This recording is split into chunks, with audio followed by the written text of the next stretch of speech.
Start your engines. The blue skies of Daytona, USA meet the white-knuckle drifting of Split Second. The developers Lucky Mountain Games and racing veteran Sumo Digital have referenced both these classic titles, as well as others like Virtua Racing, as their inspiration for their modern take on the Blue Skies arcade racer. Have they succeeded? Let's find out. This is our review of Hotshot Racing.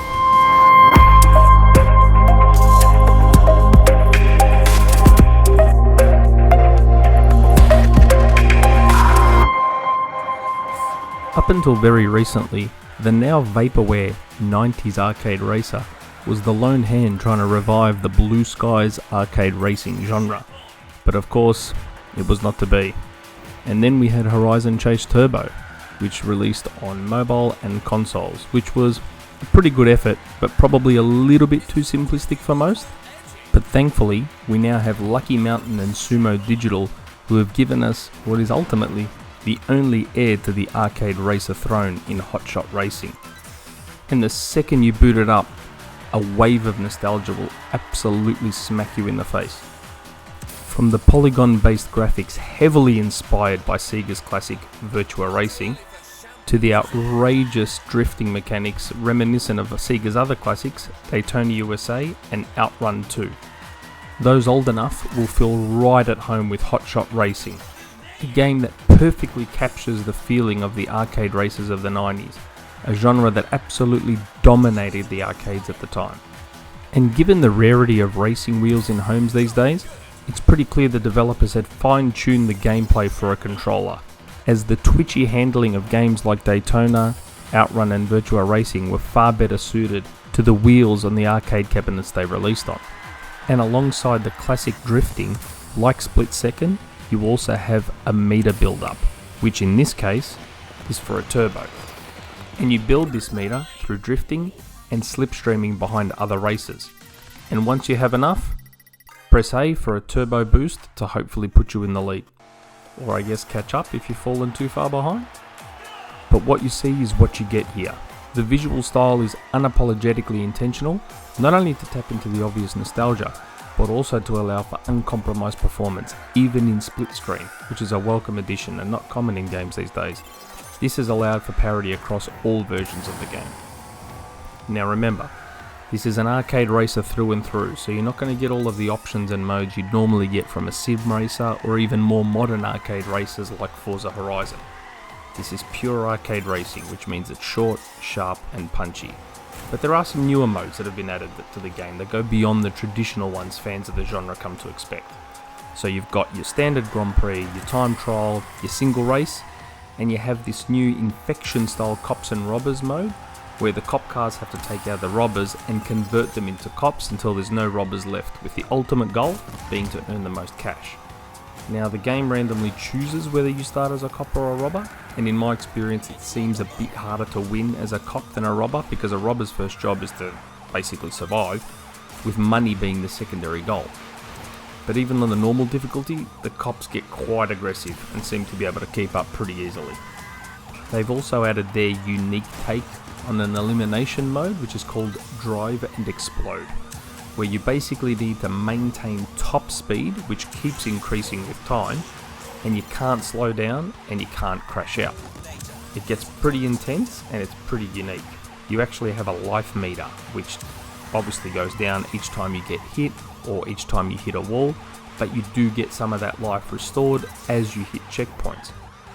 The victory is based not just on surviving, but you've also got to manage to finish first, and it's actually quite difficult.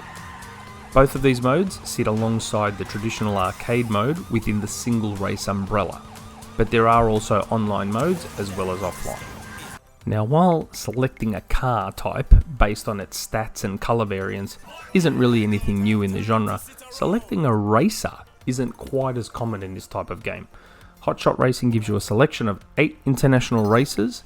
You have Alexa from the USA, you've got Aston from the UK, you've got Marcus from Jamaica, Toshiro from Japan, and a whole bunch of others. There's 8 in total, and each one has like a very, I hate to say it again, but a very 90s little bio behind each racer. So for example, Alexa's got, everyone thought Alexa would end up a mechanic like her father, but that was his dream, not hers. Now she's carving out her own path as a bona fide racer. Pretty standard bio for anyone who has played basically any kind of game from the 90s.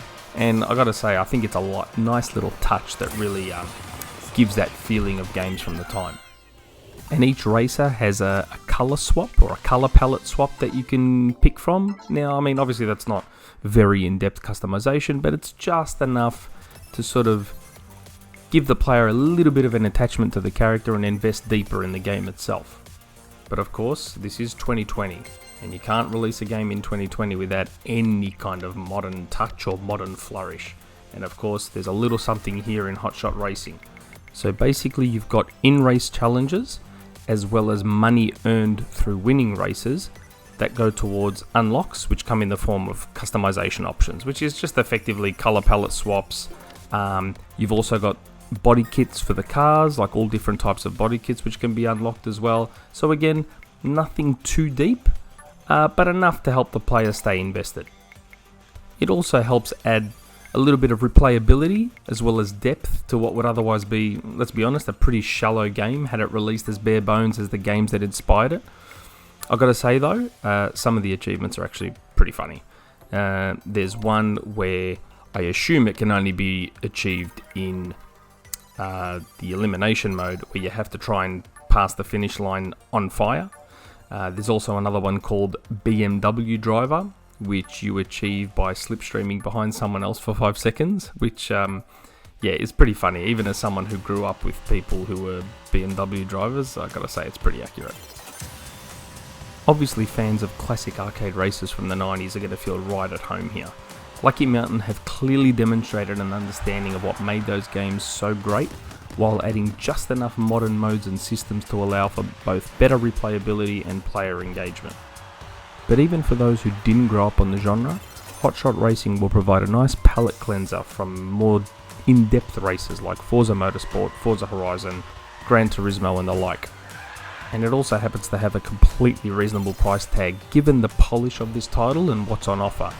And if you're listening, there's a fair chance you're probably subscribed to Game Pass, and the game launched straight into Game Pass, so you don't really have any excuse not to give it a whirl.